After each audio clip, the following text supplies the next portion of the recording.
Next is exposed and he slams it down. Cloud9 complete the sweep. And nothing but smiles from C9. They keep it rolling. I think Cloud9 is like another chance for us to prove ourselves versus like another top team.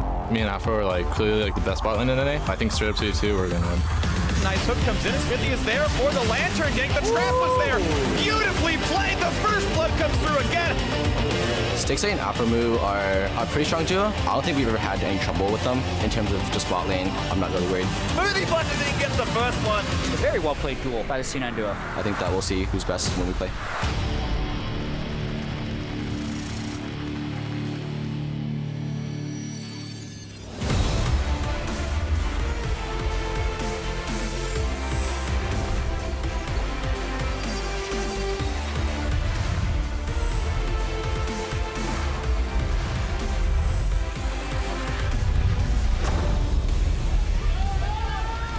Welcome, League fans everywhere, to the North American LCS. Our audience loads in today to help us close out our weekend of action. It's a big one, ladies and gentlemen, as Week 7 comes to a close and the race for playoffs is on. Earlier today, Acadian, the rest of Echo Fox entering the arena, looking to make a run towards that 6th place spot. CLG, of course, practicing behind the stage. Dignitas as well. Sorry, got that out of order. Here's CLG prepping to go up against C9. Sneaky and the rest of the squad on stage just moments ago.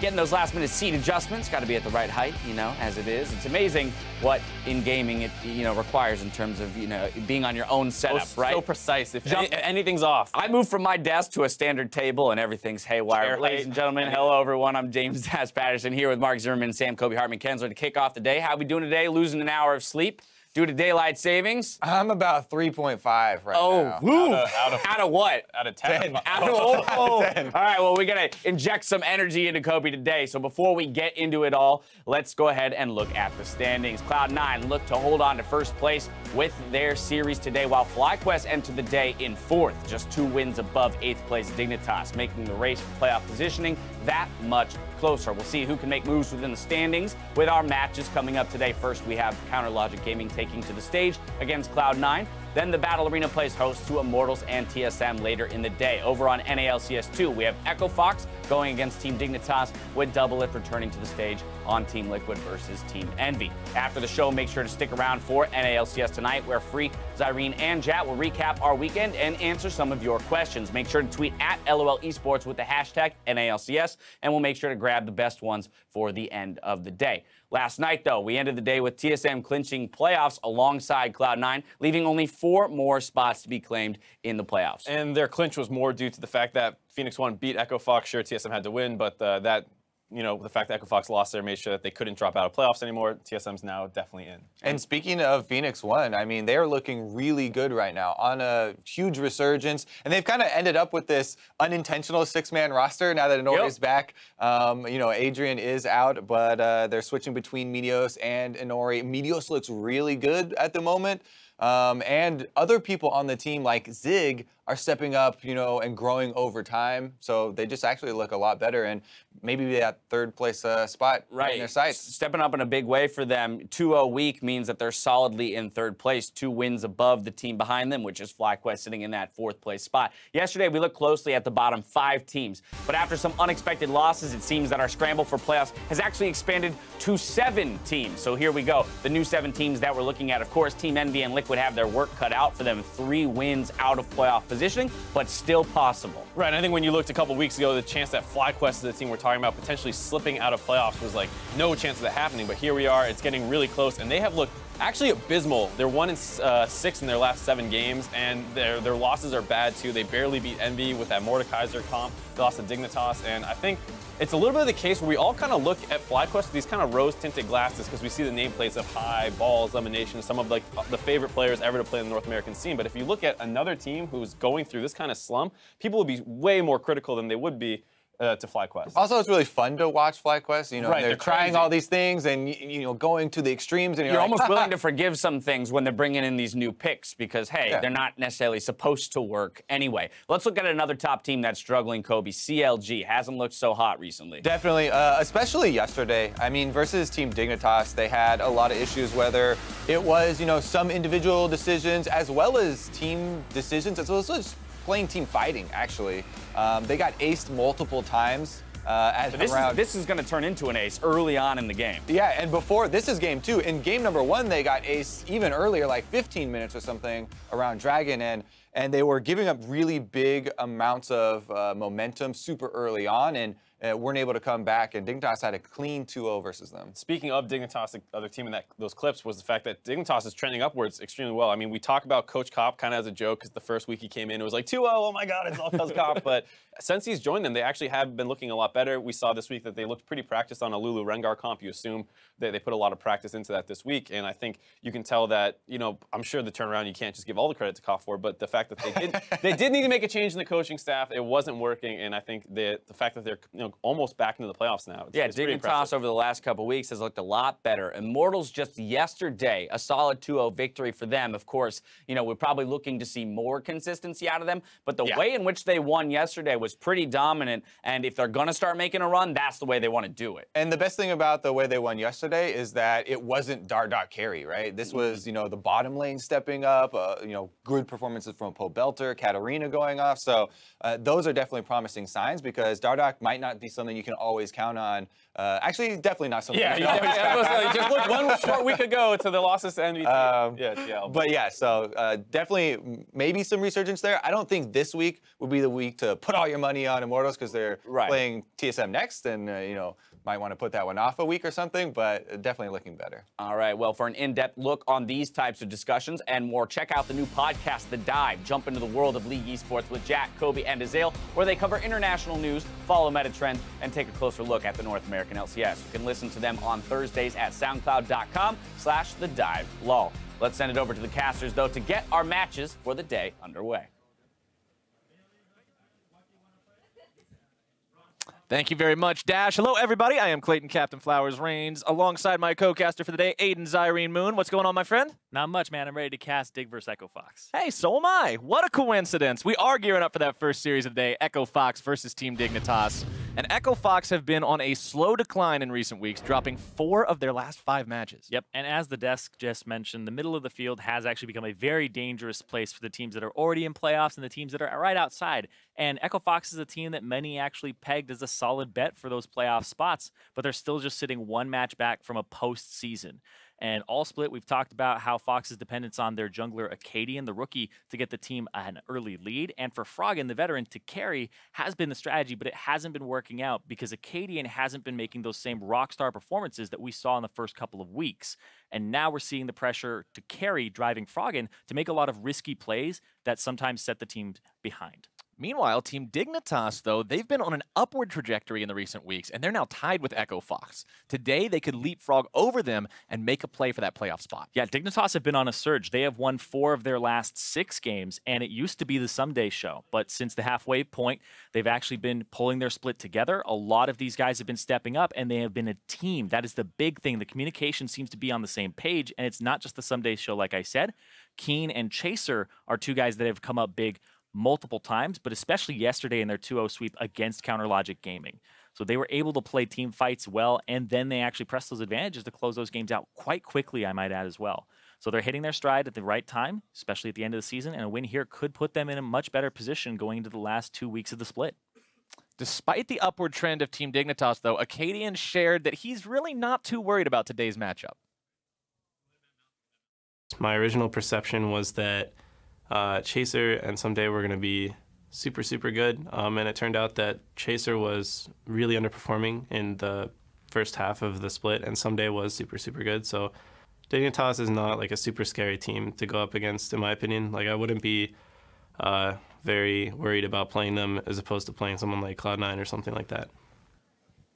It's interesting because Chaser did have that slump. He came in his first week. I was talking about on NALCS tonight that he was really close to being the OP jungler for me, the OP5, and then he kind of slipped and he was disappearing. And if we think back, Dignitas used to be, I believe, 1-6, and now they're looking at a record where they're 5-8. So they're definitely on the upswing here, and I think that Echo Fox, you know, he said underperforming. That typically means that they have a good level that they perform at, and then he's not meeting that level. So if this is a day where Chaser does meet that level, Acadian can't be as comfortable as he looks on camera right now. We're going to have to see if Acadian ends up right or if he's just underestimating his opponents, but it's time now to check out the starting lineups. On the blue side, We've got Echo Fox with Looper in the top lane, Acadian in the jungle, Froggen at mid, Keith bot side, Gate supporting him, and Coach Tim Kira. And on the red side, Team Dignitas will be their opponents today. On the top side, it's going to be Someday. In the jungle, it's going to be Chaser. Mid lane's going to be Keen. Bot is going to be Lob with support Xpecial, and Coach Kopp, who the team seems to have nothing but praise for. Zyrene, this is the last day of week number 7 of regular play in the North American LCS. After this, we've only got 2 weeks remaining. We talked about where these teams are sitting in terms of the playoff spots. After this, one team's going to be feeling comfortable. The other team is kind of going to be on the outside looking in. Yeah, and that's the scary part as well, because only 2 teams get relegated, but there's still only 6 teams that go to playoffs. And so right now, they're in that nebulous spot, both of these teams with a 5-8 record. They are 1 match back. The winner of this will be tied with Immortals and CLG if they lose their games today, because Immortals will be playing TSM, CLG will be playing Cloud9, they'll be playing the top 2 teams. So, if you look at that, if things go as expected with quotes around it, and not against all logic, then one of these teams will be tied for 5th at the end of the day, but the other, since TL and Envy will be playing each other, the 2 bottom teams, one of them will be only 1 match away. The loser will only be 1 match away from being in 9th place and in a relegation spot. This is a make-or-break match for your postseason. And that really does perfectly illustrate how close everything is when a single match puts you on either the cusp of a playoff tie or the edge of the cliff that is relegation. So both these teams want to keep themselves away from that drop. The bans are done. It's Camille, Rise, and Thresh banned away by Echo Fox. Dig going to take Malzahar, LeBlanc, and Varus off the table. And the Lulu that we've seen a lot more priority on recently is going to be the first pick for Echo Fox. That's going to be snatched up very quickly as well. And I assume the Rengar goes over to Chaser. He loves that champion. He will actually gank top lane through the brush constantly. If they match with the Karma here, it just shows that they're trying to take away. And just match roles and not show anything, because there's already a support for Echo Fox. And we'll see here. Ooh, that would be interesting. Hey, that's not Meteos. Yeah, I mean, Dignitas ended up winning yesterday. Echo Fox ended up losing to P1 and a Zac from Meteos. So Chaser giving a little BM there. He will go ahead, pick up that Rengar along with the Karma. Karma, of course, able to keep Rengar sped up and shielded and can make him that much more of a deadly assassination threat than he already is. But when you have to run him into a Lulu, things are hard. Echo Fox for their second rotation here, picking up the Graves and the Ash. But this is something that I was thinking about when we first introduced the 10-ban system, that you only have 30 seconds per pick. Echo Fox are going boom, boom. They're actually locking them in so fast. They're not giving you as much time to think about your bans or your picks, and they're kind of using your time to deliberate that. And it seems like they're just going very quickly, trying to put pressure on the enemy team. It's an interesting mind game to take a look at. It's one of the things that can easily go unnoticed throughout the picking and banning phase, is just the kinds of things you can do like that, the little subtleties that may or may not be able to give you an edge against your opponents. Ezreal, the final pick of the first phase for Team Dignitas. So AD carry and support and jungler versus AD carry, support, and jungler means we are going to see all solo lane focused bans in this second part of the banning phase. Rumble, the first one removed by Team Dignitas. Yeah, it'll be interesting because there's a counter pick here for Keen in the mid lane, the counter pick King from back in the day, the Urgot, the Jarvan come to mind, and even mid lane Rumble at one point, but Rumble will be banned away against Looper, and the Cassiopeia will be banned away against Keen. So it looks like there will be some top lane and some mid lane bans here from both of them, like you said, the roles that have not been picked yet. But they'll start pinching them down. Focusing on the AP champions here at the start. There's a lot of AD being played these days, and right now the teams currently have no real AP on their side. The Karma and the Lulu, I don't really think those count since they're going to be on support. But Singed also taken away now by Dignitas, respecting the pocket pick for Looper. Yeah, I think you take that off the table. You can't really get rid of all the pocket picks for Looper. The Swain is still up there. Also for Froggen, Twisted Fate, which nobody else really plays right now. Twisted Fate and Anivia, both somewhat commonly banned against Froggen, but not taken away this game. Syndra will be the final ban from Echo Fox, not wanting to give that one to Keen. So he actually just banned away both of the champions that Keen played yesterday, getting a solo kill with Cassiopeia against Huhi, and then also the Syndra that he played in the next game. So they took away both the champions that they had seen Keen pop off on. It's a viable strategy, considering yesterday's performance was very different for these two teams, one going 2-0, one going 0-2. Maybe stopping what was working for them most recently is exactly what they need to do to find a win here. Nautilus will be the first pickup of this second part of the picking phase for the side of Team Dignitas. I'm a little sad you didn't go with the red versus blue quote. It's a legitimate strategy. I tried as a Captain Flowers yourself. It's the first game of the day, Irene. We can't go full meme just yet. That's true. The Shen, though, I actually like this for Looper. He didn't perform too well on it the other day, but it is a champion that can assist. And this is really interesting because now they set up Froggen to carry with double shielding. This is a composition that Echo Fox were kind of running the other day where they had a Katarina mid, and so they had something that could dive in and that could deliver the Shen, but also the Shen would protect alongside the Lulu. So this Ahri here will serve a lot of the same job.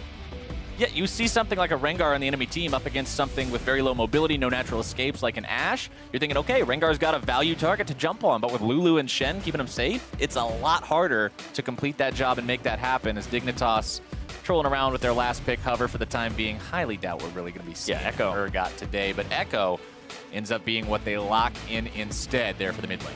Echo is quite good into this matchup. You'll be able to follow her through the first Spirit Rush, and then also the fact that you get to take Teleport. You get to a 1-3-1 later on in the game, and this is a 1-3-1 composition here from Team Dignitas. They'll be able to start getting the split push online, and then Chaser can go between the lanes. The Karma is there for the Mantra E to speed everybody away. So if Keen gets fed, they start using the double teleports, and if he doesn't get fed, they start actually grouping up using him as wave clear, and Chaser will go between top lane and the 4 unit, 4 people that they have grouped up. Echo Fox, on the other hand, a lot of engage here. The Ashe Arrow, Froggen can dive in, the Shen, and then Acadian is a lot of this damage. I think some of the biggest successes we've seen from Echo Fox in the early parts of the split were Acadian on Graves, where he could carry and mechanically outperform. Yeah, Acadian was having a phenomenal first part of the split. A lot of people talking about Rookie of the Split, MVP, all these other awesome buzzwords flowing around for this guy. Recently hasn't been finding as much success, hasn't been able to just pick the team up and put it on his back like he was trying to earlier. But at the same time, that means that they have to work together just as a more coherent unit. One guy shouldn't have to hard carry every single game. Yeah, and that's why people look at Acadian and Froggen and go, oh man, maybe they're not playing as well, etc. But I feel like that's unfair because there are players like Keith and Gate, and just to give an example, the last match that they had, the combined score of the bottom lane was 1 kill, 21 deaths, and 19 assists. Whoa. It's like, it's really not just on Acadian and Froggen to carry. There's sometimes you have to carry, but you need to not be an anti-carry. You need to, like, you were talking about earlier, it's like, you know, you need these guys to step up, but not to, like, the second floor or anything. You need them to get out of the basement and just get on the ground level. Right, just get on the first floor, hang out just right there in the living room. We're not asking you to climb 17 sets of stairs. We're just asking you to not be in the basement.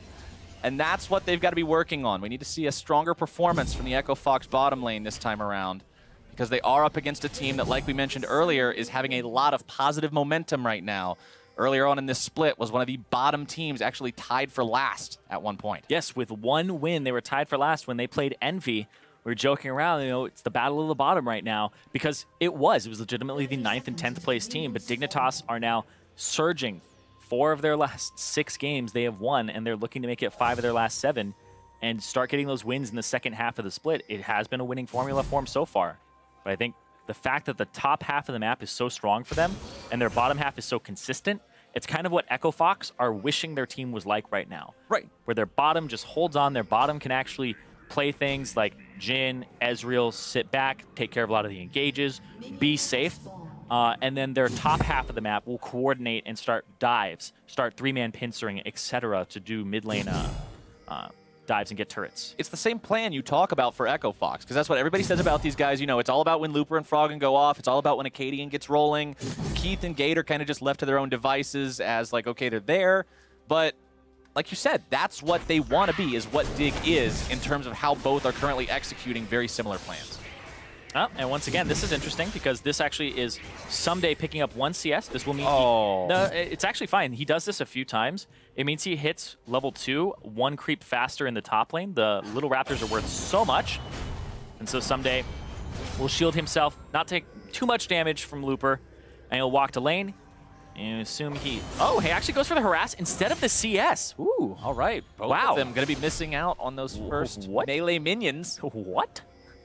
It might be tank versus tank, but these guys are not going to be wasting any time. But it's also the Grasp of the Undying for Looper, which is a much more consistent and higher uptime mastery than the Courage of the Colossus for Someday. So Someday was actually going for a really strange... I think it was a strange trade for him to try and go for. But we'll see. Actually, is he trying to get the wave shoved in on him? Is Chaser going to go for the level 3 dive top?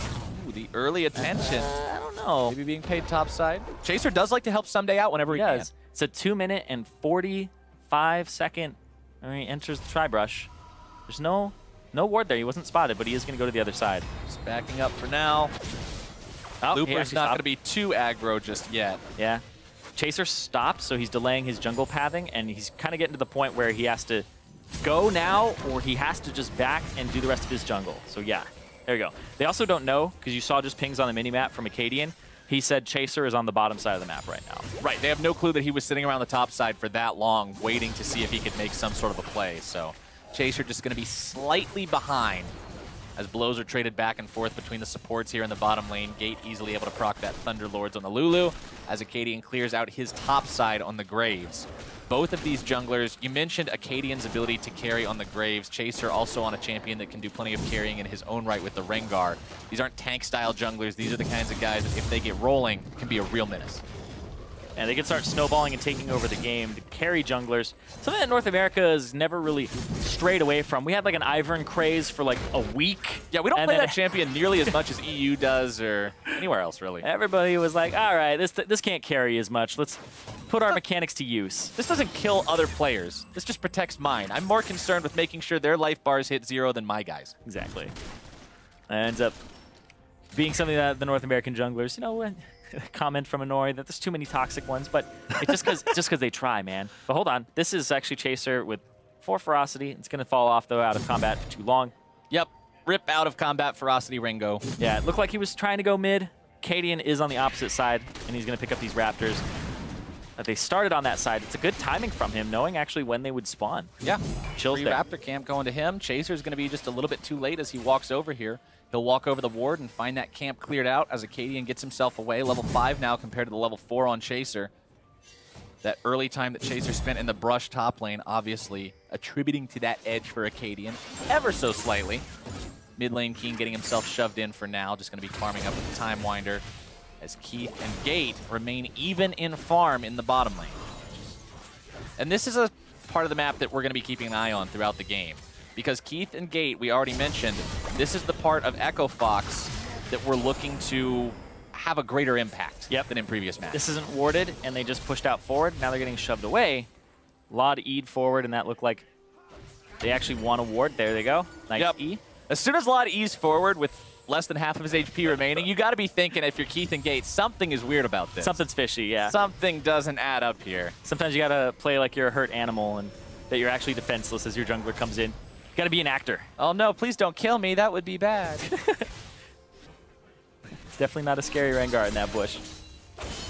Looper underneath his turret against the Nautilus, Someday utilizing the bullying power of that champion. Even if he doesn't have the laning dominant Keystone, he's still a very laning dominant champion. It's mostly because he got to back and buy 2 Doran's rings, and Looper has not backed and used teleport yet. So just the Someday factor of backing early and got himself a little bit extra in terms of combat power.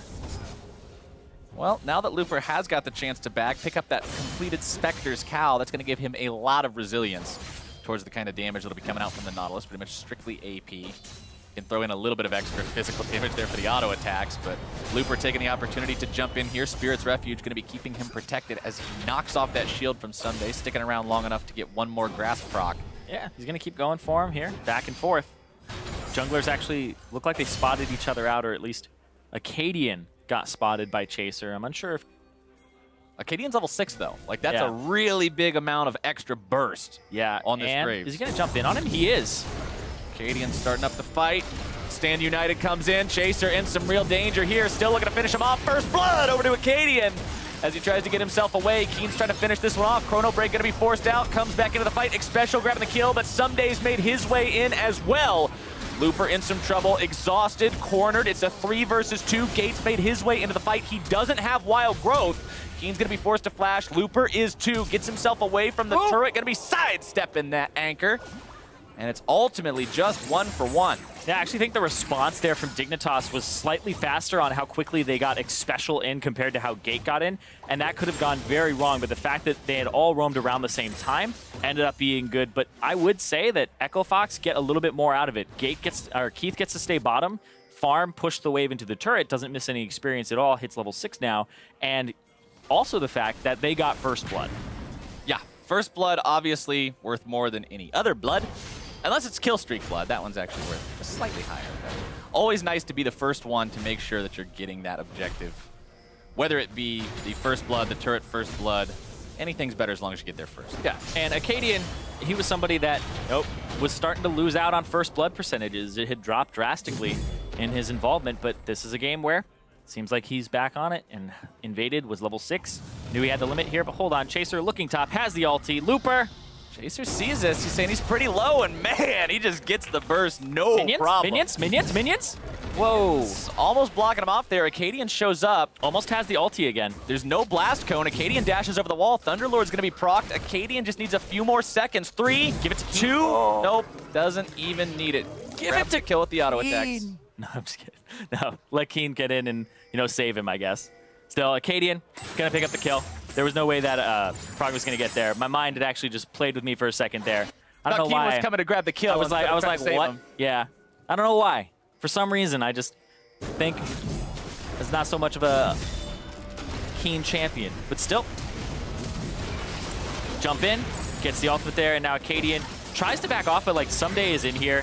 And so when he's backing up, Xpecial's already there. Xpecial just nukes him. Yeah, Xpecial's there, and that's really kind of the extra that they weren't expecting. If Xpecial wasn't there, then that kill doesn't go over. Keen flashes away, and this is just so many summoner spells down early on that the invade top for the kill on Looper is a good move, but then on top of it, Acadian gets the counter kill onto Chaser. Starting to see some serious CS differences now, too. 66 in the Graves compared to 42 on the Rengar. Now, a lot of times jungle CS can just be attributed to who's killing Gromps and who's killing Krug. Yeah, we saw him take the Raptors, etc. But at the same time, it's still something worth pointing out. Almost as much of a CS difference there in the top lane between Someday and Looper, too. Someday really farming up a storm on this Nautilus. Yeah, if you look across the board, it's just Dignitas are ahead in every lane at the moment. Mid, bottom, top. It's just the jungle right now with Chaser making some proactive moves, and the fact that Acadian is 2 kills now and punishing him, taking away his farm, and actually having a really good route up a level. One thing I do want to point out, though, about these junglers, Acadian did go for the Tracker's Knife versus the Skirmisher's Saber on Chaser, so Chaser will have extra combat potential through that, whereas Acadian's going to be more focused on the vision game. We see this a lot against Rengars. Instead of having the dueling power against the Rengar, you will go for vision control, so you know exactly where he is, and that's where you take away his power. You don't have to fight him if you know if the Rengar's in the vicinity, and you can protect your laners, which I think for Echo Fox is definitely great, because you need to protect these laners from Chaser. Chaser will just lane gank with the ultimate on pretty much any lane except for the mid. I'm sure you get the eyes over your head, but that doesn't exactly protect you from all the damage that comes in from him. It just kind of lets you know, hey, you're going to be dead in a couple of seconds. So the automatic crit really does hurt. Yeah. Keen with his blue buff, Froggen with his. Both of these two have the ability to just spam the waves down at their leisure. Very little amount of time remaining on Froggen's, though, so we'll have to go back to paying a little bit more attention to that resource bar. You can see some vision being placed down around the Dragon Pit by Dignitas. It's infernal, so everybody wants it. This is the one that's worth fighting over. This is the one that teams will just throw themselves in and haphazardly kill themselves to make sure that they can grab. Yeah, something's going to go down bottom very shortly, though. Acadian around here. The Scuttle Crab has already been taken. Sweeper about to come up for Gate, and we'll see what he sweeps. All right, just tossing the ward into the Tri-Brush. Oh, the collapse is flank. coming. Dignitas looking to grab him for this one. Someday comes in. Acadian going to be caught out. Wild Growth is down. The damage is through. And Acadian's grabbing kill number 1. Still getting himself out alive for now. Keen's going to be grabbing the retaliation kill as Fox is able to make it 2 for 1 so far. Someday now going to be chased down. Froggen can chase him over the wall. He flashes. Get himself away. Flashes over the wall. Froggen still wants more damage. Not going to chase over. Doesn't have the ability to. The flash not quite available. But Echo Fox will take the fight. Looper's going to TP back top and actually try to push this turret in because Someday has no way to get back there. That's the beauty of the Shen. You can use your globals back to back, enter the fight. If you win the fight, you go back to where you were with a shoving lane and start getting some damage on the turret. And Someday's all the way still back in the base, just now walking past the inhibitor. That's a lot of EXP missed out there. Yeah, look at the response here, because what happens is Someday backs, TP's in immediately. Then Shen will come through. Gate takes a lot of damage, but it's actually the ultimate from Gate that helps Acadian so much, and then he's able to throw out his combo against the wall, blows 3 people up to half HP, and then Froggen gets the charm before Keen can actually chrono break. Stopping Keen before the ultimate. Really, really nice there for Echo Fox.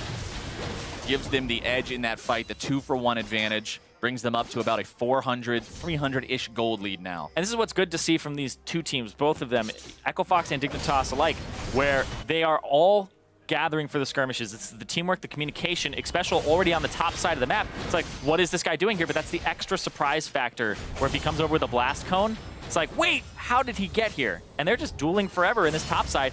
I think he went in, and now Looper doesn't have vision, and there they go. They might stun him up here. One side's got a lot of help coming. Looper's in some real danger. Taunt Flash getting himself away. They won't chase this one underneath the turret. Nobody else is nearby for Echo Fox, and that means Dignitas is going to commit for this tier 1. Chaser looking to grab the kill through the ulti if he can. Acadian and Gate, meanwhile, onto the Infernal Drake. Looper getting himself bursted, tries to use Spirit's Refuge. One more hit'll do it. Chaser with the flash to make sure he seals the deal. Infernal, though, going to be going over to Fox. Yep, but that's going to be first turret going down for Dignitas. That's going to be momentum on top side of the map. They have more people here, and this is going to be faster turret takes. Fox have to answer with mid, and they have to answer with bottom tier 2 if they actually want to get an advantage. Keen flexing those muscles in the 1v2 against Acadian and Froggen. Going to be looking to hold these guys as long as he can. Throws out more Time Winders, clears away the waves, but the turret only needs one more hit. It is taken down as the top lane tier 2 will also fall on the side of Echo Fox. Dignitas grabbing that one as Fox gets the bottom side tier 2. There's just turrets all over the place. This is actually a better macro answer from Echo Fox. They get the Infernal Drake, and then they get 3 turrets to the 2 that were taken. Dignitas did get the first one, but Echo Fox ended up taking 1 more, and now they really just have to worry about this top side of the map. The bottom is now completely theirs, and that's where you want right now because the Drakes are going to be coming up, whereas the top side, 6 minutes until Baron is even on the table to consider. So having that top tier 2 down, not as big of a deal, especially when the enemy has a Shen with double globals.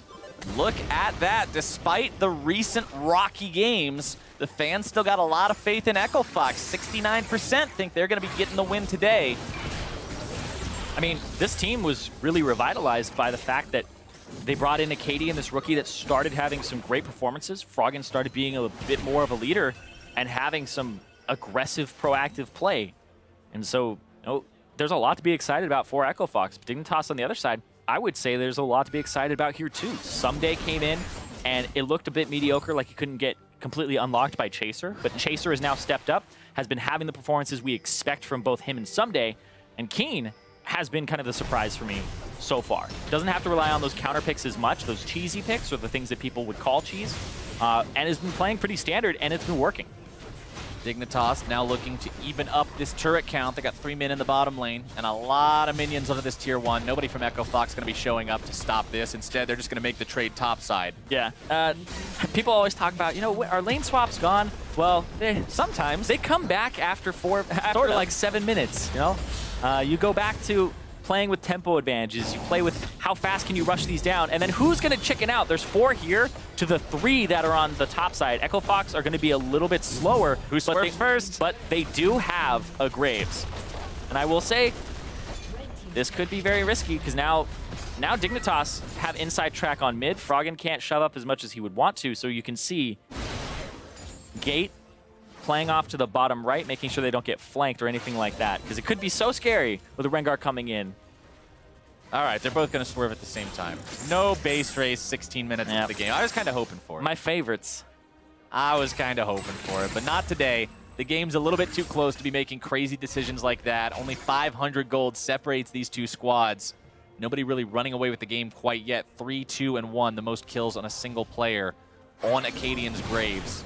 Trying to be that hard carry that he was during the first part of the split. Black Cleaver now completed. Remember, Black Cleaver did get changed around a bit, so we got more health, but a little bit less damage. And along with all the shields and health boosts he's going to be getting from the Shen and the Lulu, that means Acadian is very difficult to take down. Very difficult to take down. The 100 more HP, and also the fact that it's so good on Graves because it stacks with his bullets, so you actually get 3 applications per shot. So it just takes 2. It just takes this full rounds to actually get 6 on somebody. You'll hear the crack of the maxed out Black Cleaver happen. very quickly. Chaser, on the other hand, still going for Black Cleaver himself. The Kindle Gem does build into that. Keith, though, not caught out as much as you would think. Keith baiting Keen into that one, thinks he has an opportunity to jump onto the Echo Fox AD carry. Instead, just finds Gate waiting for him, has to blow his flash defensively. That's what you want to see from this bottom lane. You want to see them having good performances. They have been a bit of the underperforming aspect here for Echo Fox lately, as well as Looper, who has been having those proactive ultimates and been protecting Acadian and Frog and Boat. And in their games yesterday versus Phoenix 1, Echo Fox lost control when Keith got caught out. So maybe Keen's looking at this like, hey, yesterday Phoenix 1 did it. Now I'm going to do it for my team. We're just going to catch Keith, run away with the game. But it doesn't quite work out like that. Echo Fox realizing they can use Keith to bait that trap, put Keaton in a bad spot. Yeah, it's so weird that the AD carry would be in a side lane against a teleport member. Usually the 1-3-1 split, you would put the Ahri there up against him. But it feels like they don't want that matchup just yet. And so even though the split is a 1-3-1, Keith is kind of the answer on the top side. And they keep going between mid and top to help Keith. So Gate was in that area, and they had complete ward control of it too. That's why even though Keith was alone for a little bit there, Keen didn't go in. Because if you look at the river, it's control warded in favor of Echo Fox. So they can run through that area, and you won't really know who's coming. Still a very, very close match between these two teams. Drake will be spawning in a little bit over 30 seconds. We saw Echo Fox get the first one off of that macro outplay we were talking about earlier with the Drake plus 3 turrets in exchange for 2 turrets. So expect Dignitas to be a little bit more on top of the macro elements behind where everybody's at this time around. Yeah, right now, what you want to see is Dignitas start moving up and placing wards for flank positions so that Keen could get a backline flank after a teleport, but they haven't put anything deep. They actually hit the Scryer's Bloom to get vision, and then they don't invade as a 4-man unit. They try to make sure they have mid priority, and now they'll have to fight. But there really isn't anything here that an Echo would love to teleport on, so he'll run up there. He'll actually give away top in terms of pushing advantage. Oh, hook on Gate. Right, Someday trying to start this one off. Going to be backing up now. Parallel convergence thrown in, but not going to be finding anyone. Chaser's ultimate has been used. Looking for the jump. Going to be finding Acadian over the wall. Wild Growth used to keep him safe. But Dignitas just going to go ahead and say, all right, we'll trade the Lulu ult for the Rengar ult. Yeah. Moves back towards the Drake pit. Still Looper topside. Yeah, and they have to worry about that. Looper has the Tiamat, so he shoves very quickly. He has the wave clear you don't normally expect. Someday's going to go top to answer, try to wave clear that out, but then it will have to be a trade of teleports there. Echo Fox clearing out whatever vision they can. Keen hanging around the mid lane. Fox just have better pressure in these lanes, except for bottom. That's the one that they really have to worry about now. They had better pressure top, better pressure mid, and so that's why Echo Fox will have the inside track on this Drake, and it'll be a kind of a late arrival here. Fox takes it down in time, but the TP's coming in. Here we go, Zyrene. They don't want to fight this. Someday does. Comes into the fight. Keen's going to be targeted. Stand United looking to keep him alive if they can. Keen jumps into the back lines, having a chrono break right back out. Keith's still alive, but Someday's not going to be for long. Chaser drops 2. Echo Fox now in a 5 versus 3, looking to hunt down these remaining members. Blast Cone might be able to get him away to safety. Looper jumping in onto Keen, takes the Blast Cone over the wall, and Dignitas gets the remaining guys out. Yeah, and because Echo Fox, I was talking about pressure top, pressure mid, now they have pressure on this mid tier 2 immediately after that fight. They also got the Drake on top of it, and Echo Fox are going to come up big after that fight. Echo Fox take down the tier 2 turret as well as the second Drake. Big objective wins coming out for them, now increasing that gold lead up to almost 3,000. Feeling good about pulling the trigger, taking it when they had the opportunity. And you can see just how Echo Fox, we always talk about, oh man, this guy has so much CS or lane allocations, and we don't really talk too much about them in terms of what it means.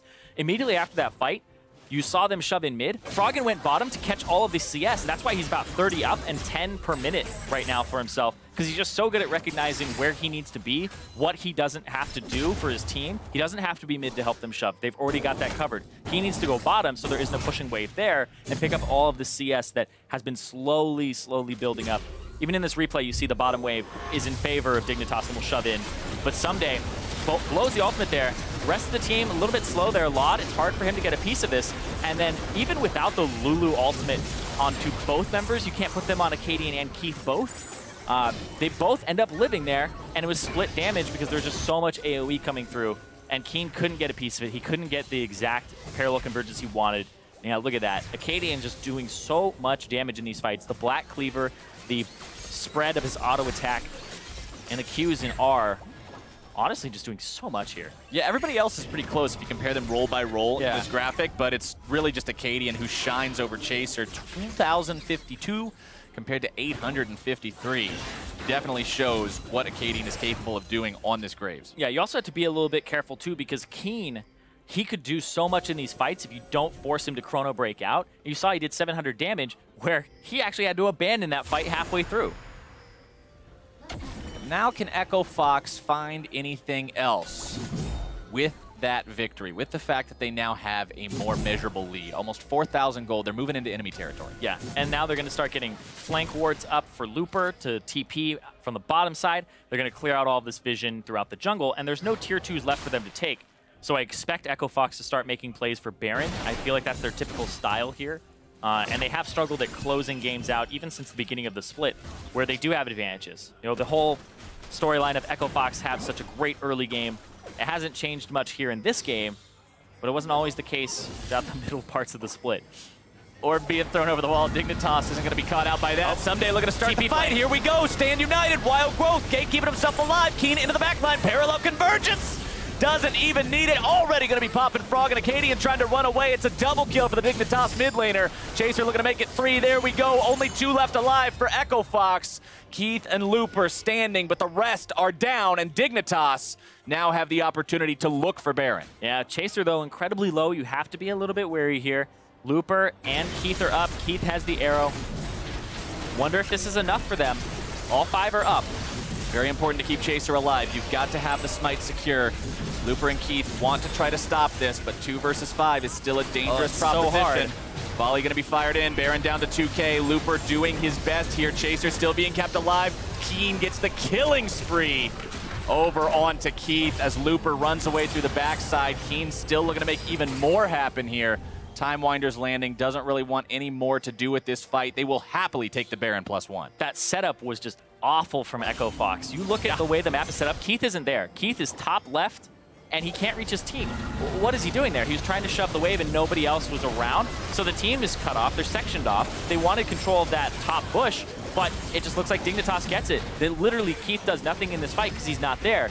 Doesn't contribute an arrow, nothing. And they get TP flanked. They didn't sweep behind them. They ended up not actually going for anything that you would think is something that's reasonable in that play. Like, what are they expecting? Are they expecting that Keith can walk through that area? What is going to happen there? And I can even, like, just when we go back to the items, Keith has Sweeper now because he's like, screw these TPs. They're TP flanking, and they're actually cutting them off. They don't have enough vision control. And now Froggen has the blue trinket in mid lane. So they're just kind of swapping roles around here. They have 3 Sweepers on Echo Fox. They're just so afraid of these TPs from Keen.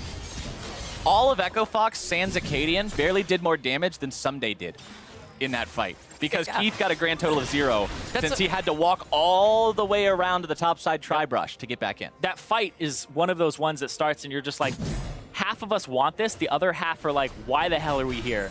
And Echo Fox with a lead should never be in that position. You should never have those situations. Even if you group as 5, you know, those solo queue games where you're like, just group, guys. Hold on, speaking of just grouping. Oh, Keen having a chrono break, getting himself in a little bit of trouble. Now Looper going to be counterattacked. Dignitas almost get themselves in a tough spot with their mid laner getting caught out there, but luckily he's on the Echo, so he's got the tools to deal with that. Dignitas now sitting dead even in terms of gold with their opponents. That lead that you mentioned from Echo Fox that you don't want to throw away with fights like that, that is evaporated. Yeah, and that's not something where it's just Keith, right? It's he's doing his job of shoving in the top wave. It's the whole team not recognizing exactly how they're going to do the next move. What is the next move, and how are they going to execute on it? Because there's no way Keith actually traverses that terrain without getting bonked. Because he's just going to walk into 3 people in a bush. Yeah, you had 3 people in the bush, 1 right beside the bush. It was not a situation the Ashe could go anywhere near, as Dignitas now looking to finish off this tier 1. Minions or not, they pick it up. That takes them up to 5 total compared to the 6 of their opponents. Keen in the bottom lane with a very large wave, enchanting it with the Baron buff. Keith's going to be forced to answer that one as the push continues mid. Yep, he also has Lichbane, so every auto attack that he gets on this turret will be huge, but he doesn't want to engage unless he can get Keith in a stun. Well, and now Convergence won't find it. Looper soaking damage from 4 people, taking almost no actual hurt from it. Yep. Spirit's Refuge is a really potent spell. It's super good if you can use the dodge zone correctly on Shen. That'll be the Mountain Drake, though, going over to Dignitas because they've shoved the waves in here. And now the gold is even. But the advantage is 2 for Echo Fox and 1 for Dignitas here. This will be their first Drake, but one of the more useful ones for them too. Absolutely. Always good to have that extra objective-taking power as the game goes on. There will be one more Drake spawning this game before the Elder starts showing up. It's going to be around 33 minutes. It'll be the second Ocean, so not the most valuable Drake in the world. But previously, when you're looking at Drakes, you're just thinking about Echo Fox because they were in control up until that throw in the Dignitas jungle, and now Dignitas, they're feeling a lot better. This game could go either way with how close everything is. The Baron buff not really going to be an issue here any longer, so at least Echo Fox can breathe a sigh of relief with that, but they've got to manage this situation somehow. Yeah, Echo Fox already had all of the tier 2s down, and Dignitas still have that one mid to pick up, so they still have a turret to get back into this game, but they're still down. Even after they took the Baron, that's what got them back into the game, because Echo Fox were starting to get a stranglehold on it, and they slipped. They just let their grip loosen for a second, and that's immediately when Dignitas took that fight, and they rounded the corner as Gate was coming in. And then also at the same time, the TP flanks were on point, and that's what they're looking for here. Dignitas want those TP flanks. Baron power play of plus 329 gold is generally a bad thing because remember, when you kill Baron, you get 1,500 gold. If the Baron power play is less than 1,500, that means some bad stuff happened in between taking him and the buff wearing off. But what happened? They barely got anything off of that. Right. And it just seems like Echo Fox are CSing a little bit better right now in mid lane and in top, where it wasn't the case before. And in the jungle, Acadian has almost 100 up compared to Chaser, just constantly farming everything he can, trying to carry on this Graves.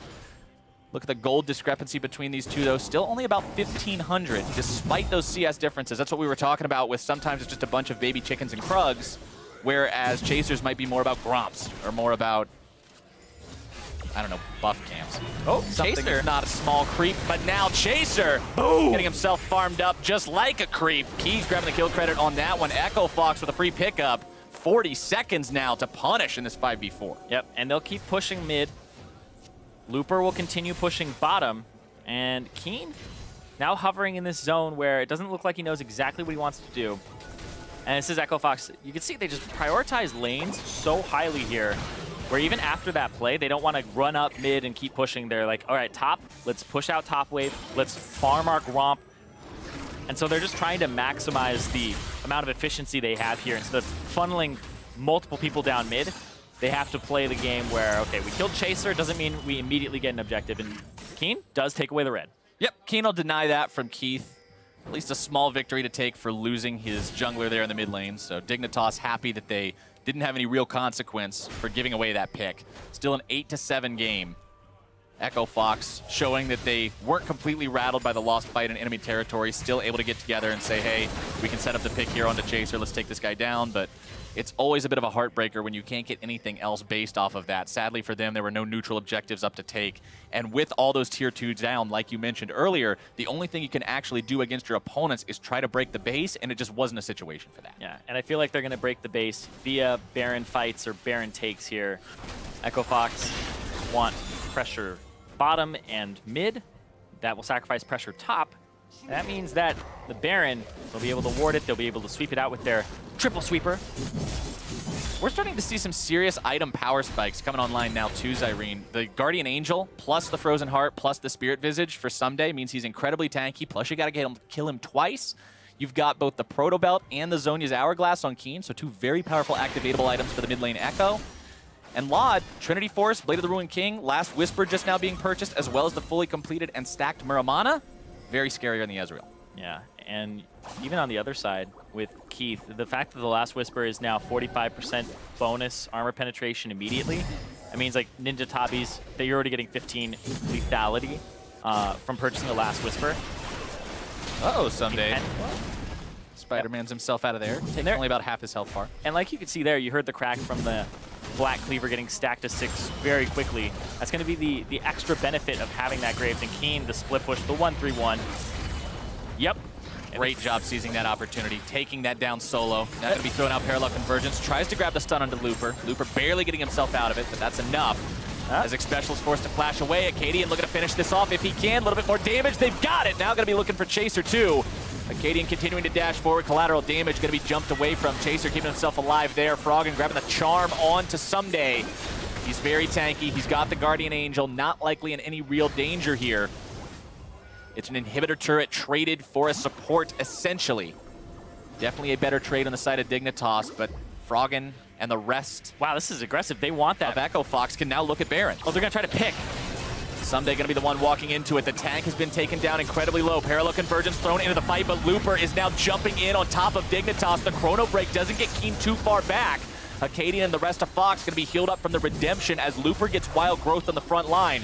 Echo Fox having shoved the enemy tank away. He's got teleport, though. Remember, he can make his way back into the fight. Echo with no Chrono Break means he's also at a much higher risk level if he dives into a fight. Yeah, he TP'd to top side, though. He'll start pushing the wave out or going for a flank, but I don't think they're starting it just yet. Echo Fox not feeling comfortable with that, thinking it might be a little bit too much of a throw, a little bit too risky. Oh, Arrow finds its way onto Lot, a little bit slow with the E, now going to be caught out. No QSS to save him. And Froggen will grab that kill for himself. Sometimes you delay the QSS a little bit too long, and they get you. Yo, that was back-to-back arrows from Keith. We didn't see it, but the way that Xpecial got caught was an arrow, and Someday caught two. Someday, with his 80 carry picked off, hangs around mid lane a little bit too long. Guardian Angel or no, he is going to be dropping. Echo Fox just waiting around that body for it to come right back up and send it right back down. And Dignitas will go get the Ocean Drake, but this will be a Baron here started up by Echo Fox. They definitely feel comfortable starting it now. Well, Dignitas knows there's no way they're going to contest that Baron with just a 3 versus 5. You've got to take the kind of crappy consolation prize of the Ocean Drake and let them have the Baron. And Froggen will end up taking the red buff away, so Keen actually gets nothing there. And Echo Fox, even though they let the game slip a little bit, they're right back in. They are right back in control indeed. 3,000 gold advantage almost for these guys. They've got the Baron up. But what they really need to do with this is use it properly and crack that base open, like you mentioned earlier. This is their ticket to enemy territory. Yeah, this is an arrow that hits Xpecial from previous time. Sorry, this one hits Lod, and this is the one that the most recent pick. So the E, a little bit delayed. He has flash as well. So they just don't have vision coverage. The fact that Xpecial got picked the first time means their Sightstone is dead. They don't have a Tracker's Knife on their jungler. They only have a Trinket Ward from Keen, who is splitting, and Someday. But it's still not enough because then they have to face check into this pick composition where Froggen has the Charm maxed second and is waiting for those picks. All right, Echo Fox, you've got the Baron. You've got a slight kill advantage, a little bit of extra gold in your pockets. Whew. It's time to go towards that enemy base. Yeah, speaking of extra gold in your pockets, it's a Flame Horizon in the jungle for Acadian, and he has a Death's Dance, and he also has a Phantom Dancer. It's only about 2,000 gold up. That's a spicy build. You can definitely tell it's a lot of jungle creeps, but still, that's a high damage build. The Phantom Dancer was a special for a lot of Graves jungles where they would go that second because it gave you a very good cadence for your auto attacks. But the Death's Dance is so much healing because you'll heal off of your R, you'll heal off your Q, and all the auto attacks as well. You pretty much have to burst him down, but this is on a team with a Shen and a Lulu. It's very, very hard to burst him down. But I also like the fact that, you know, it's hard to burst him down. He has 2 control wards in his inventory, and he already has an Elixir of Wrath as well. So if Acadian is allowed to auto attack, you're not killing him fast. Getting himself caught out. Keen looking to find the burst if he can. True shot barrage into the Echo Fox lines, but Keen immediately has to get right back out. Chaser looking to come in. Keith in danger, going to be rampaged on. Keen grabbing the kill, and Acadian is in retreat. Looper still frontlining. More parallel convergence is coming in. Laud in the back line, over the wall, able to find the damage. Froggen now might be in some danger, finds the charm onto Laud. Gate looking to help him out. Dignitas has lost 1, but found 2, trying to hold their base. Keen, Zonia's Hourglass to keep himself alive. Acadian's able to find 1, might be looking for 2, healing himself up off the minions. Xpecial now in danger, a double kill with Thunderlords. Give him the dance. Acadian grabs the kills, grabs the turret, grabs the inhibitor. You're seeing those auto attacks heal him for like 260. The Death's Dance, the fact that he's able to reduce the damage from other people with a Phantom Dancer, and then the Elixir of Wrath on top. Acadian, he's going to be full health shortly, and he almost 1v3'd there under turret. Go get him, Echo Fox. Let's see what you got. Can you actually make more happen out of this? Froggen jumping in on top of Lod, grabbing the kill. A killing spree for the Echo Fox mid laner. They are not willing to stop now that they have found this chance to push forward. Yep, gonna take a recall here, gonna go back to base, buy what they can. And this was an interesting fight because this looked like Laud was actually gonna run away with it here. Because Froggen gets caught, a lot of damage comes through, Keen gets hit with the arrow, Chrono breaks back, and then he jumps in onto Keith, and then Chaser does as well. They blow him up, and now watch Laud here. Laud on the right side, hitting Looper, hitting Looper, hitting Looper, hits Froggen, hits Looper. Nobody is pressuring Laud, kills Looper, hits Froggen, and that charm there. is really what turns that, because that would have been most likely Froggen getting aggressed on immediately afterwards. And then that there. Acadian with the 1v3 under turret afterward. That is just huge. Dodging out from the turret. Yeah, oh man, God. Right there, and then boom, style points. Tell them all about it. 260 on that heal there with the auto attack. Like, this is just a ridiculous build where you have to kill him. You have to get a stun on him in the first place, and then you have to kill him in that stun. And look at the itemization from Acadian now. The last item will be something with a BF sword. He is not willing to go defensive whatsoever. Jesus. Top lane inhibitor going down 7,092 damage in the last fight. Good Lord, man. We saw Laud free fire for so long, and he was still 1,000 damage behind that. Yeah, and on top of that, Laud has a Blade of the Ruined King, and he's hitting a tank. There's a lot of HP to go through there, but Acadian was in the back line, killing Someday, killing Keen, killing Xpecial. What a game. Game number 1 has been so far, Irene. I want to know what that last item is. If that's a Bloodthirster and he's just going for a full you can't kill me bro build. Full lifesteal. Full Rambo. A Rambo build just in the middle of 3 people. They drew first blood. Welcome to the gun show. Yeah.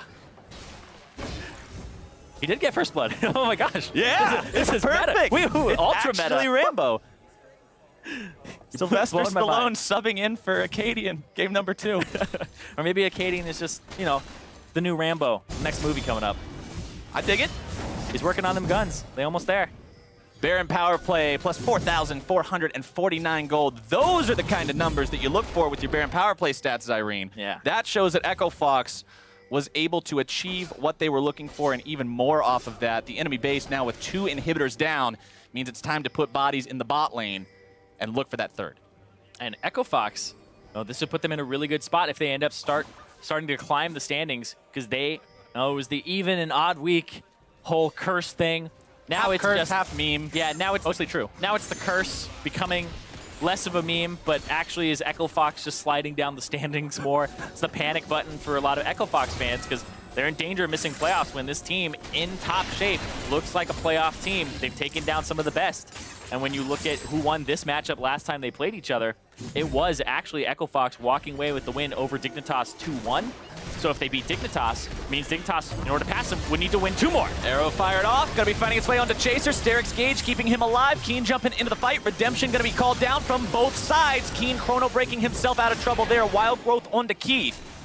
Dignitas now with their jungler in critical condition, having to back away from this one for a second. Remember, the super minions are going to keep pushing in the other lanes. Yeah. Looper's just hanging out in the base. This is interesting because they have both those down. Elder Dragon's on the table, and the Baron is on in 35 seconds. Echo Fox, they walk up, because if they lose this fight, they will lose Elder, and that could be so risky. Hold on, though, Gate. Oh, Gate getting himself popped at the very start. Someday now soaking damage as he chases after these guys. Keen's going to be caught out. Stand United, keeping him alive. Not going to be doing enough. Keen now onto Acadian and shut down. Froggen grabbing the kill, but Acadian falls as well. Dignitas now trying to find Looper for a second time after the Guardian Angel revives him, flashing away from the dredge line. 1 for 3. Dignitas gets their fight. Froggen, still really healthy, also has Spirit Rush now. Plus the base being assaulted by these super minions. Turrets are both very, very critically low. They need to get back here and stop these. They're going to lose. Fight from Chaser just to try to stop one of the super minions in time. Are they going to lose one of them? That cannon minion is taking so much damage, and they're going to walk in. Froggen's here. Froggen and Looper looking to bring these down if they can. Looper gets a little bit too close with a little bit too few health remaining. Froggen jumped on and brought down. Can they make it Looper too? Yes, I think they can. Takes a little bit of work, but they get him. The late unofficial, wait, not even late and unofficial. They grab the ace just in time. Yeah. Middle inhibitor respawns, but they do lose both of their turrets, but the top inhibitor will respawn very shortly. This gives them a little bit of a window where Froggen is not on the field and Looper, and they can start doing that Baron, which I assume they'll start doing during this replay. Charm almost hits Keen there, but watch Gate. Gate is walking up, and then all of a sudden, Someday's like, wait, I don't need to hit this tank. I hit this guy, blows him up. Gate still has Flash, still has Exhaust. Annihilated there. And now Keith gets pulled in by Someday. Someday with the 2 back-to-back hooks. That's what you're looking for there. Hold on. Acadian's going to try to fight this. Acadian with Infinity Edge as his last item, by the way. Going for the crits. 50% chance on attack. Keen coming into the backside. It's going to be red team securing Baron Nashor. Dignitas grabbing that one for themselves. Acadian gets himself killed. Not what Echo Fox was looking for. And Dignitas now have the Baron. They'll have an easy way to push out all these minion waves. And with Looper, who is still dead, and Froggen, who had just come up, now it's time for that Elder Dragon. But I don't know if they'll be able to actually go for it on Fox's side. They don't have Acadian. They don't have Smite. It's for too 35 risky. seconds. We're 42 minutes into this game, Zyrene. These death timers are big. So what they have to do, Fox have to get here first, set up vision, and make sure that it's completely swept, and that they can get a pick. Because you know this is the next area that Dignitas wants to enter. If they can pick somebody off, you can dissuade them from doing this, buy some time for Acadian to come back up. That's going to be to check. They're not on it. They didn't check the left bush.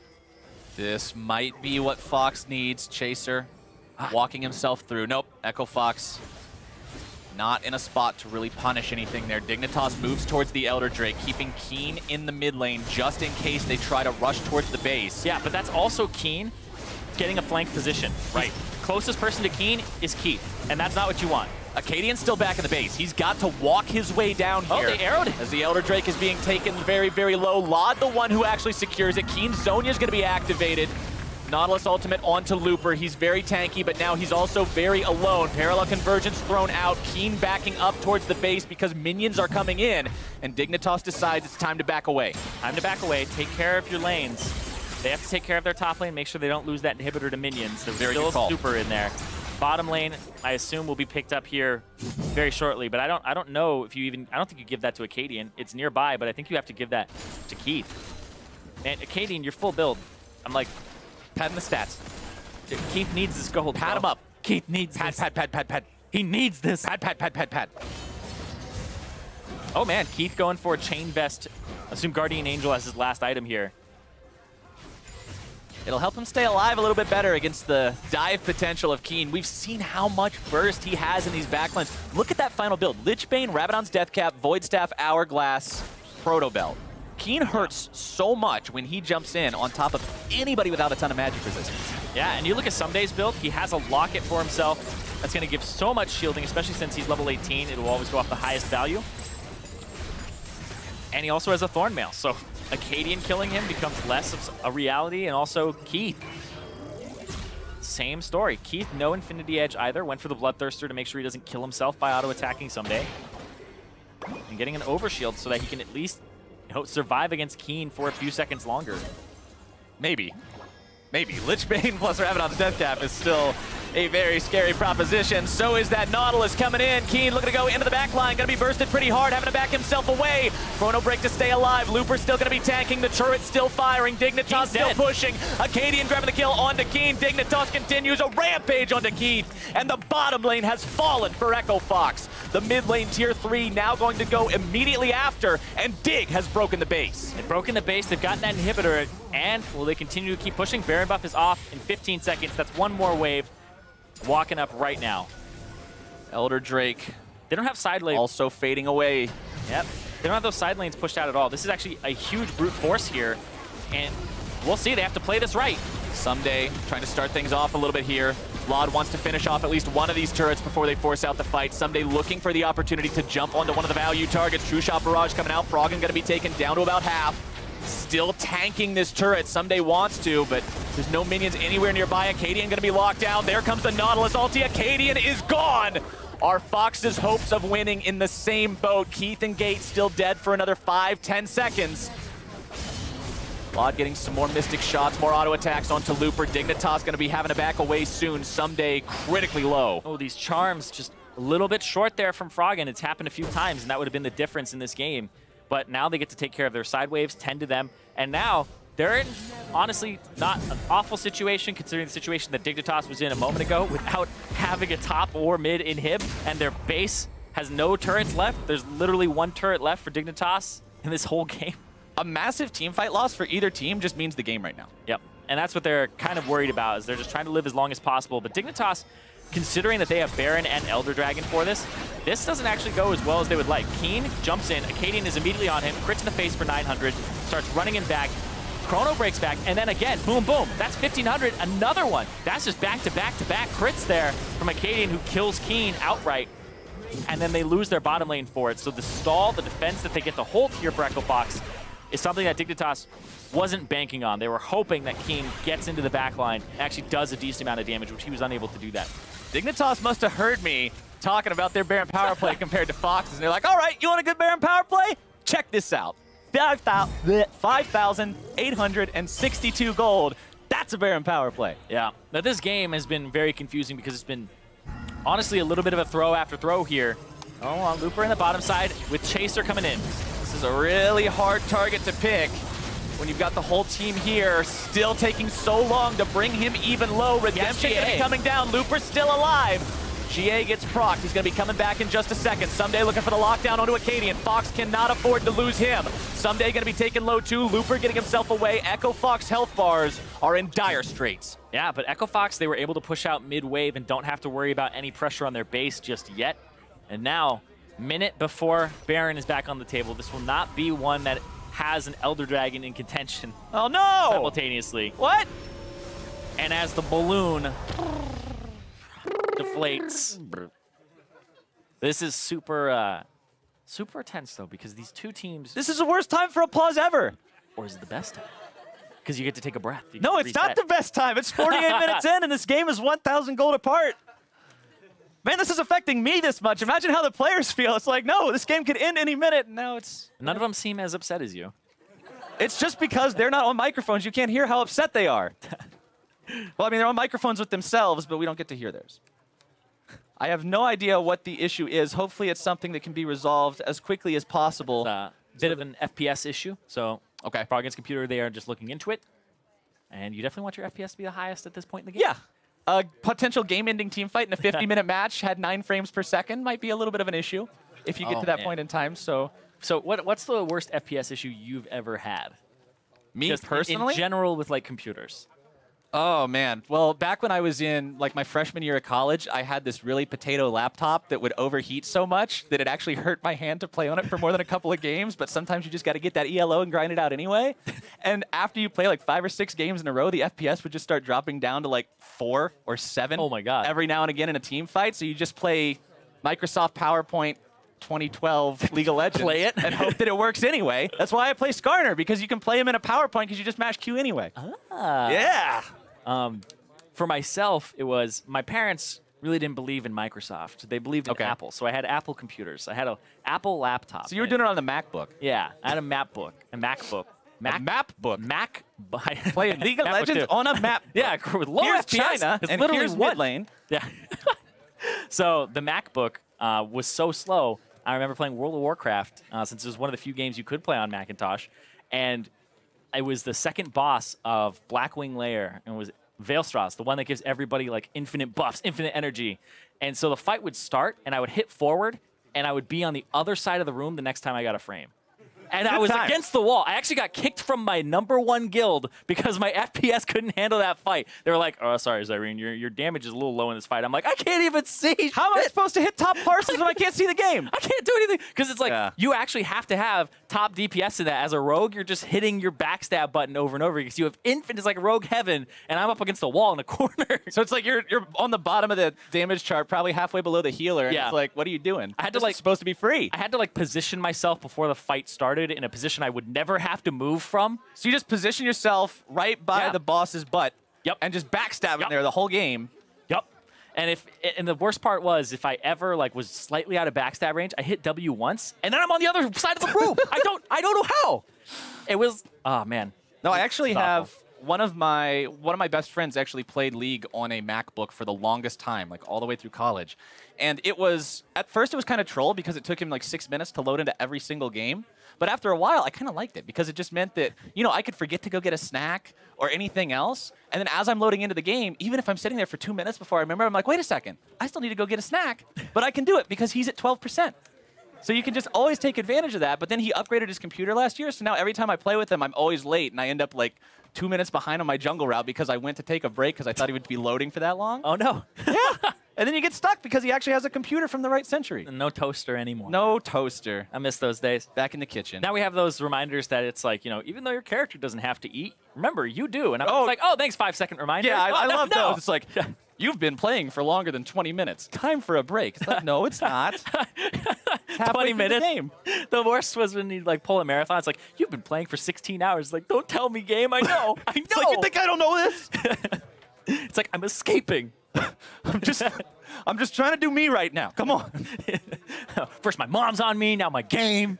Now the game itself. What are you, game? My dad? You're not a real dad. My step game, just saying. My step game. Oh, man. No, League of Legends is my main game. Yeah. League of Legends is the main squeeze, man. All my other games are my side games. Everybody seems to be back in. Irene on that hustle. For what I'm seeing a lot of R's. Yeah, the R's in the chat. Means you're ready. The universal language of let's get this on. Yep. FPS seems to be Gucci, and now we back in. We are in, ladies and gentlemen. Time to see how this one actually ends. 87 to 89,000 gold. And a lot of times we talk, Irene, about how once you're past the 80,000 mark, it really doesn't mean that much anymore because you're full build anyway. So these teams, it's just going to come down to who does it right. Yep. Who does it right? What is your composition strength? Are you playing to it? Do you have the cooldowns at the time? Flash is up for almost everybody except Keith and Looper, which are two big ones for EchoFox. I would actually say some of the biggest. Looper is their main lockdown, and then Keith is actually the person that has been dying the fastest in these fights. You can see the gold difference versus time graph there at the bottom part of your screen. A lot of blue, but a little bit of red there at the end, showing that Dignitas has been in control. Yeah, but this is a game that, few minutes. If EchoFox review it, you look at that 23, 24-minute spike, that's the one where you're like, the game should have been over. Right, this should have been our game from this point on. The return of the FPS issue. It strikes again. Damn you! All right, so back to the real conversation we were having about World of Warcraft lag. Man, everything else. That stuff got me killed so much in Stranglethorn Vale, man. That was not fun. Dude, we still had, back when World of Warcraft first came out, we still had dial-up internet. The thing where you have to listen to the thing screech in your ear when you first log on with the wee. What?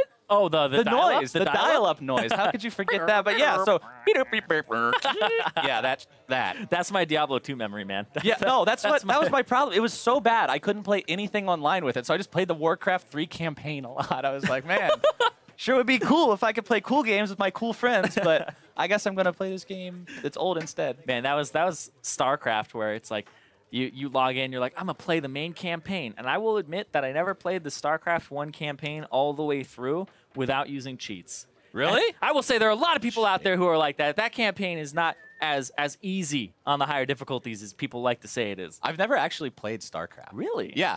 I work in esports, and I've never played StarCraft. Have you watched it?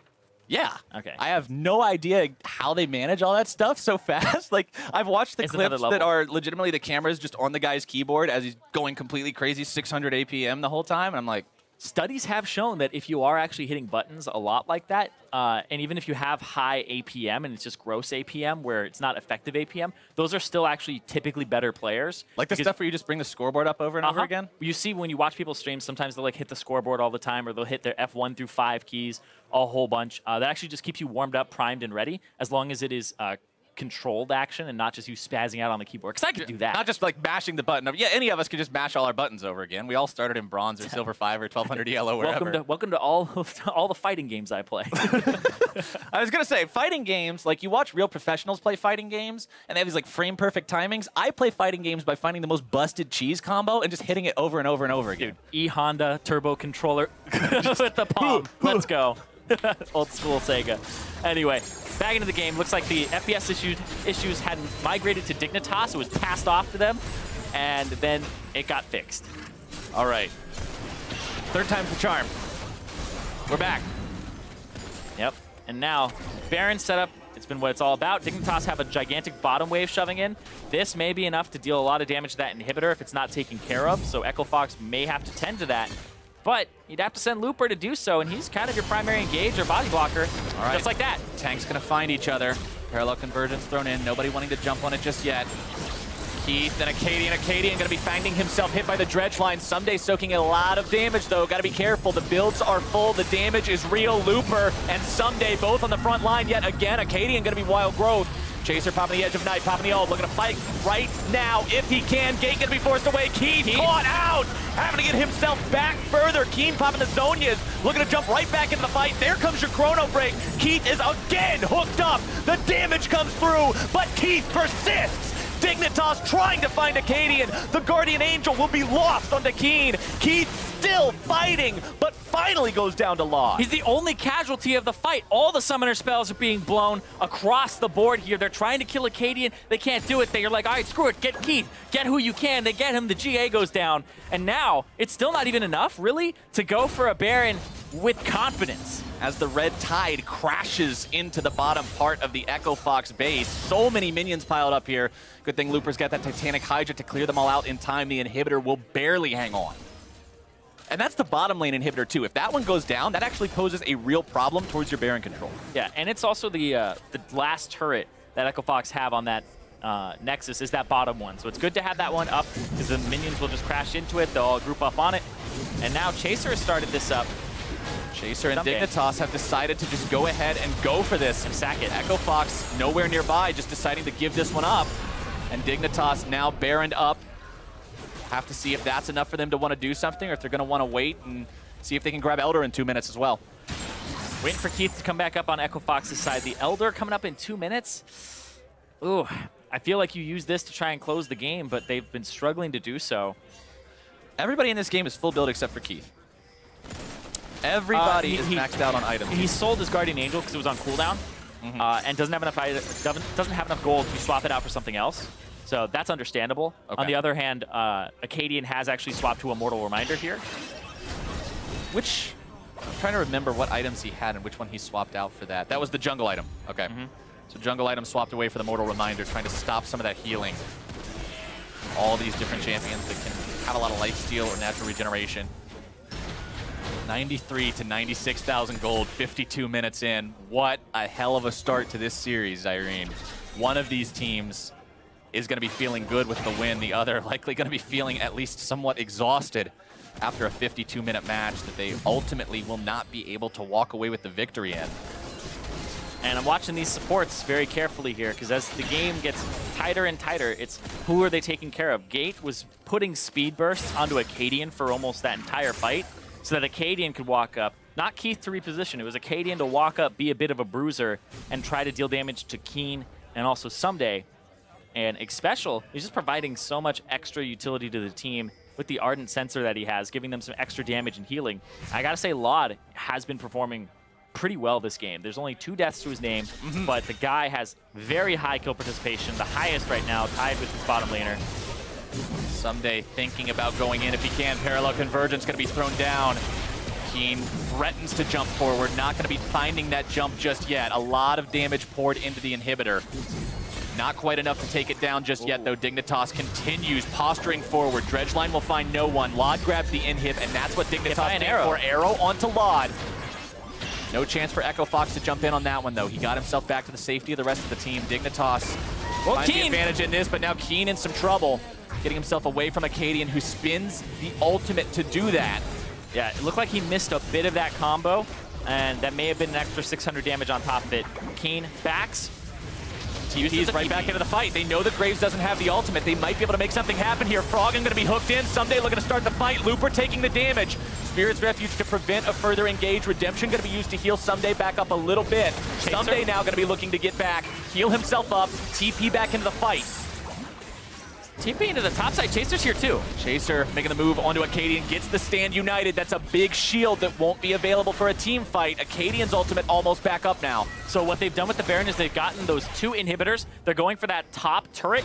Even though Elder Dragon is on the table, they're just trying to pick apart the base. They have 30 seconds, 2 more waves here to work with. 1 turret left standing, guarding this inhibitor. 1 more standing, guarding the Nexus. Dignitas with all the tools and all the damage they need to crack it. But the Echo Fox team steadfastly preventing that approach. Dignitas, their Baron, only has a little bit of life left on it. Yeah, it won't be for when this turret is actually dealing damage to these minions, but it's about the time that those super minions are going to start pouring into the base. Hit Laud again. Laud getting himself caught out, but keeps himself alive with the QSS. Now Looper jumping into the fight. Acadian on the front line. Got to be careful about those Mystic shots. Xpecial going to be forced to flash away. He is already dead! Fox is able to find 1, now going to be looking for 2. Someday in retreat! Looper taunting forward, grabbing the lockdown onto that big tank. Can they kill him again, though? Someday trying to lumber his way out of there, but he cannot do it. Echo Fox with a 2 for 0. Froggen and Acadian just saved the game by diving in. Froggen was able to find a lot of damage there alongside the burst of the Graves. Now they get to clean up their base, and now they have to think about how they approach this Elder Dragon at the same time. Elder Drake up, 2 inhibitors down. It's still a very rough situation for Fox because of the status of that base. But they at least bought themselves a 60-second reprieve or so from the never-ending Dignitas push efforts.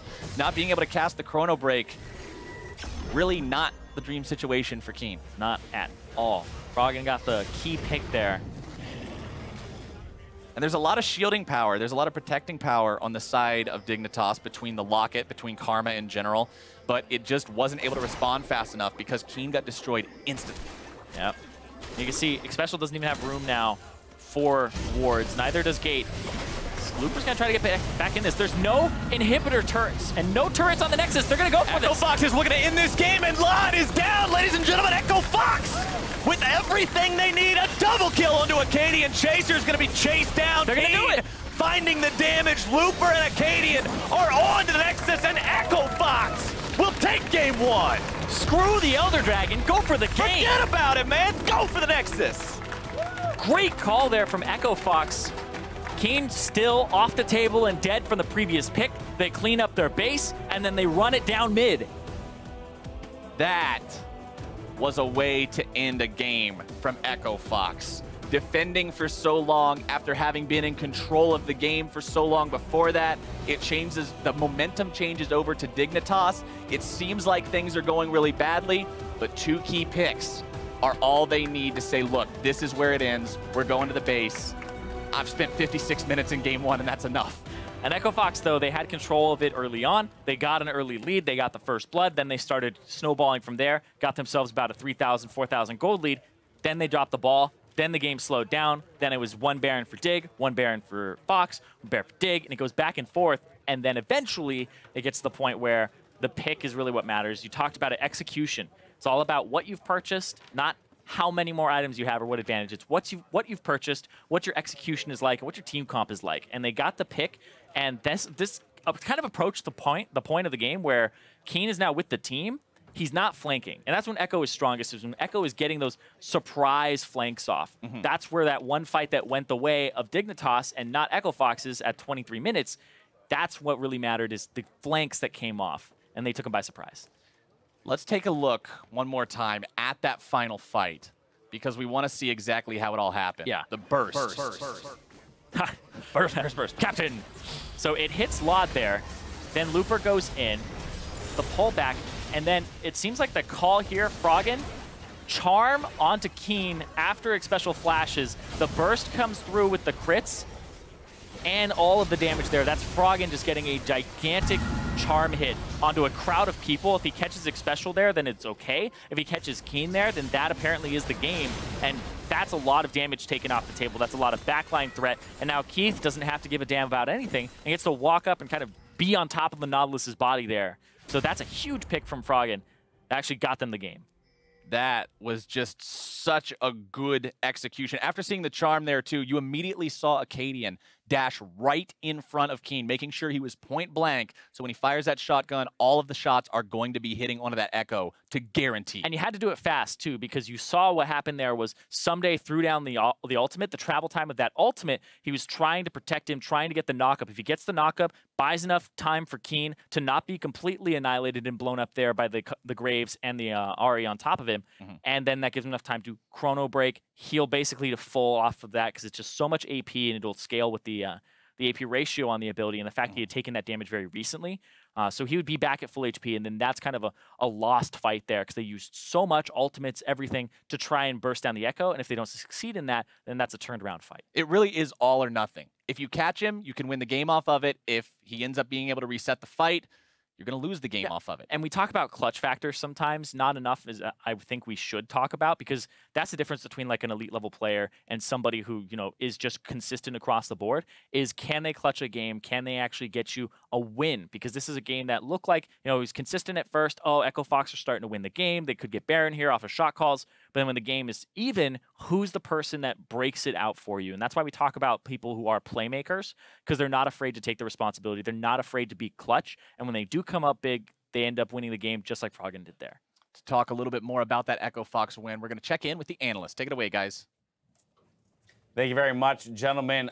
Very back and forth slugfest of a game here that Echo Fox, comes out on top, but really slipping through Dignitas' hands there at the end due to a couple individual mistakes. Let's work our way towards that game winner by hopping into some gameplay right off the bat. 20-30 into the game, Echo Fox finding themselves at 2-0 in the mid lane, kind of the first real action that gives an advantage to one team, as it was 1-for-1 skirmishes earlier. And the biggest thing is for Dignitas to successfully flank here. Keen doesn't really get super involved in the fight, has to ult out really early. It's a nice start by Someday and Chaser for the most part, but they couldn't actually stay involved in the fight. Their front line gets forced out way too soon, and then it's an easy turn for Echo Fox to kind of re-engage. And this is what handed the game in Echo Fox's favor initially. It was very scrappy. Chaser went top a lot. There was a lot of kills and turret trading for the first 20 minutes of the game, and then this is what really forced it in Echo Fox's favor. Yeah, that was one of the bigger, cohesive fights for them, where they were able to kite well, use the shielding with the Lulu and the Shen, and still get off a lot of DPS. The other big factor for Echo Fox was picks.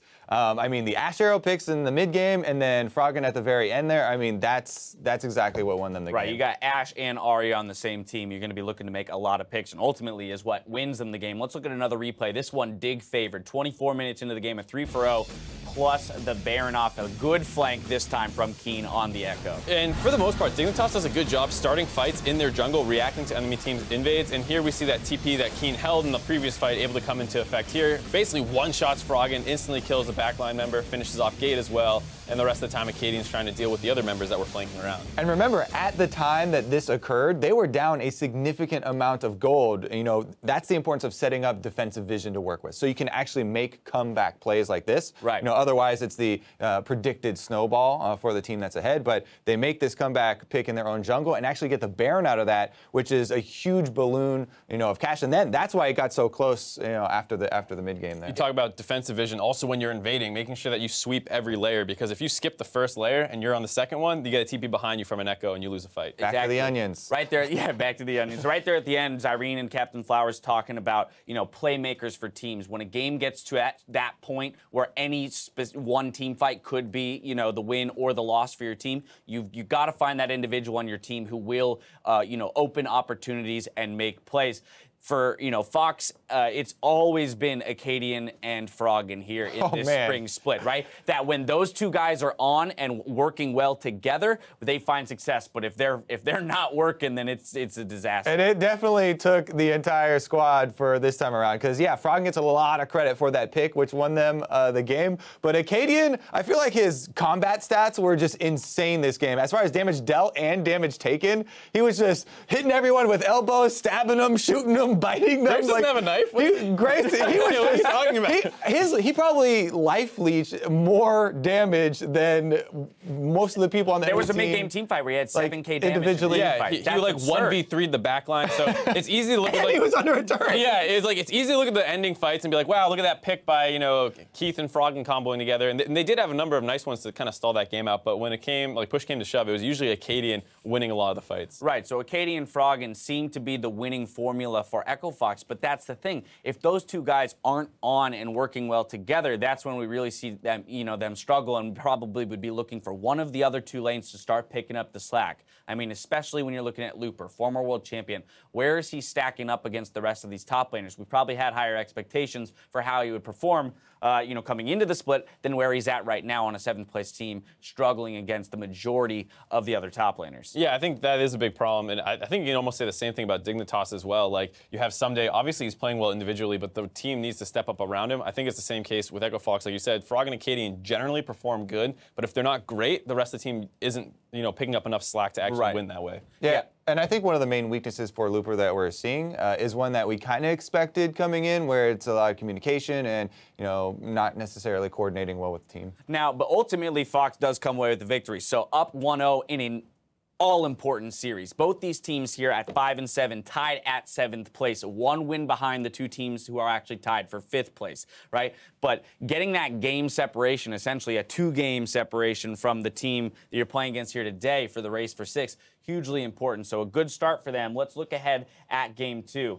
Dignitas now needs to craft 2 victories here in a row. How do they do it? I mean, they tried to go for their kind of signature Lulu Rengar comp this time. They have to settle for the Karma because of the early pick by Echo Fox. Here they are on the blue side, so maybe you first pick the Lulu back. I don't know, because you're probably not going to get the Rengar. It seems a little difficult for them to get this comp when Echo Fox is preparing for it. Yeah, I think regardless though, maybe trying to play a little bit more around Keen, as Keen to me has been, he's shown through yesterday, good again today. I just think that he's trying to step up here, right? And maybe feed him a little bit more help. Right. Someday could probably survive that top lane just fine on his own. Yeah, you might not get him a huge snowball lead, but if you put that focus to where Echo Fox has, most of their power in that mid lane, perhaps Dignitas comes out on top. We're going to step away for a quick break. When we come back, we're going to see if Echo Fox can close out the series or Dignitas will take us to a game 3. And as we go to the break, the team behind the series, Drive, gave us a look at their first episode of the new season.